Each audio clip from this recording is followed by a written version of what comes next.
रात की तारीकी में एक बूढ़ा आदमी अपनी वसिया हवेली के सहन में तन्हा बैठा था।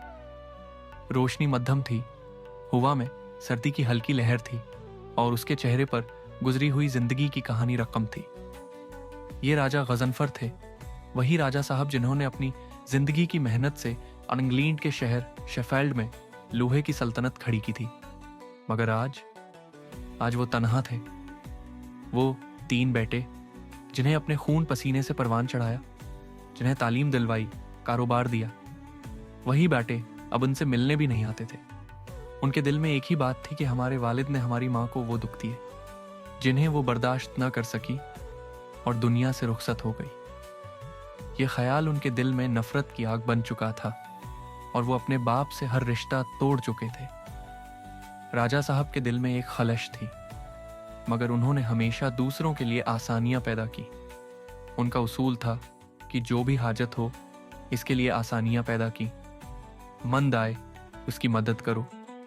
वो जानते थे कि जरूरतमंद जब दरवाजा खटखटाता है तो वो सिर्फ मदद का तलबगार नहीं होता, बल्कि किसी के दिल में जगह भी बनाना चाहता है। मगर बाज़ औक़ात यही ज़रूरतमंद इंसान को ऐसे अंधेरों में धकेल देता है जहां रोशनी की कोई किरण नजर नहीं आती। यही कहानी थी रज़िया की, जो सनद के एक छोटे से गांव में पैदा हुई थी। उसका बाप एक गरीब किसान था जिसने अपनी बेटी को पढ़ाया, उसे आली तालीम दिलवाई ताकि वो खुद मुख्तार हो जाए, मगर किस्मत ने उसका साथ न दिया। कोई अच्छी नौकरी न मिली और गुर्बत के बादल उसके सर पर मंडलाने लगे। एक दिन उनके घर में एक एजेंट आया। उसने एक पेशकश रखी, हम तुम्हारी बेटी का यूके की यूनिवर्सिटी में दाखिला करवा सकते हैं।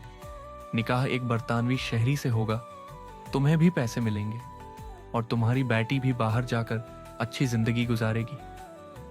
गुर्बत के मारे बाप को यह सौदा अच्छा लगा और रज़िया को एक अजनबी मर्द नासिर से निकाह करना पड़ा, जो महज कागजी था।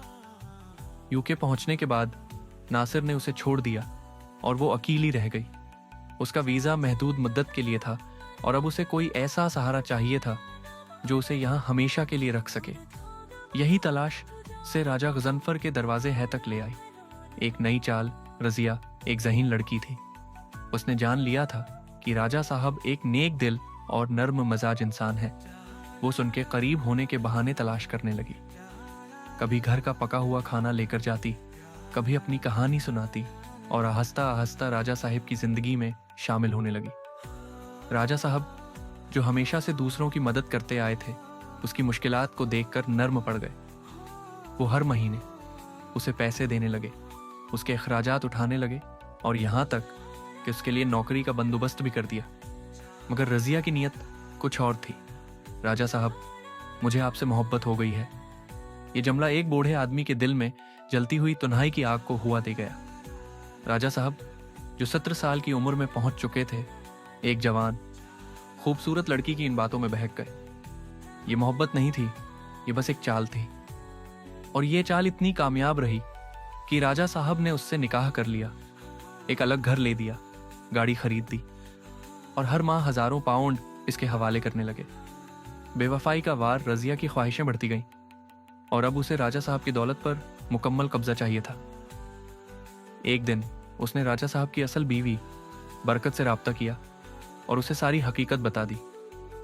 आपके शोहर ने मुझसे निकाह कर रखा है, ये देखिए सबूत। बरकत ने सब्र किया और अपने बेटों को बुलाकर कहा, तुम्हारा बाप हमारे साथ धोखा कर रहा है, अब हमें अपना हक लेना है।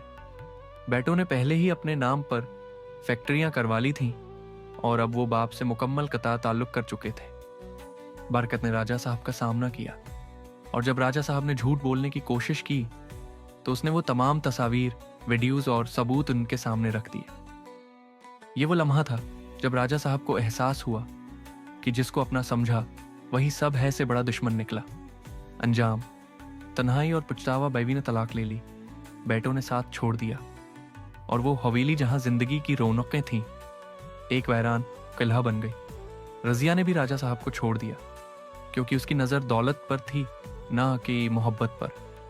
अब वही राजा साहब जो दूसरों के लिए मददगार थे, खुद बेयार व मददगार हो गए। बेटे जिन्हें जिंदगी दी वो नज़र तक न आए, दौलत जो कमाई वो बेकार हो गई, और मोहब्बत जो समझी थी वो एक धोखा निकली। रात की तारीकी में वही बूढ़ा आदमी तन्हा बैठा था। शायद सोच रहा था, काश मैंने पहले ही समझ लिया होता कि जरूरतमंद का दीवानापन अक्सर हमें अंधेरों में ले जाता है। सबक ये कहानी सिर्फ राजा साहब की नहीं, बल्कि उन तमाम लोगों की है जो बेलौस मोहब्बत करते हैं मगर बदले में धोखा पाते हैं। हर चमकने वाली चीज सोना नहीं होती और हर हमदर्द मसीहा नहीं होता।